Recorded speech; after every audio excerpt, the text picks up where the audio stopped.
Online betting এ সচেতন ক্রীড়া মন্ত্রণালয় কোনো রকম ছাড় দেয়া হবে না, এখানে সাফ জানিয়ে দিলেন ক্রীড়া উপদেষ্টা আসিফ মাহমুদ।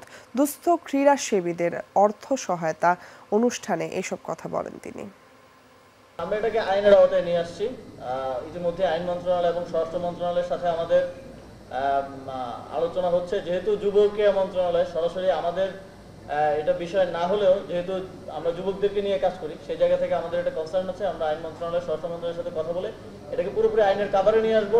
ফলে যে কেউ এটাকে প্রমোট করলে সেটাও আইনগতভাবে শাস্তিযোগ্য অপরাধ হবে এবং সেটাকে সেভাবে তখন আমরা ব্যবস্থা নিতে পারবো। আগামী বছর থেকে মাসে ৩,০০০ করে, বছরে ৩৬,০০০ টাকা আমরা দুস্থ ক্রীড়াবিদদেরকে দেব। তবে আমরা জানি যে এটাও বর্তমান যে বাজার দর তার সাথে আসলে অপ্রতুল। তারপরেও আমরা চেষ্টা করছি এটা যাতে ভবিষ্যতে আরো উত্তরোত্তর বৃদ্ধি করা যায়, সেই লক্ষ্যে আমরা কাজ করব।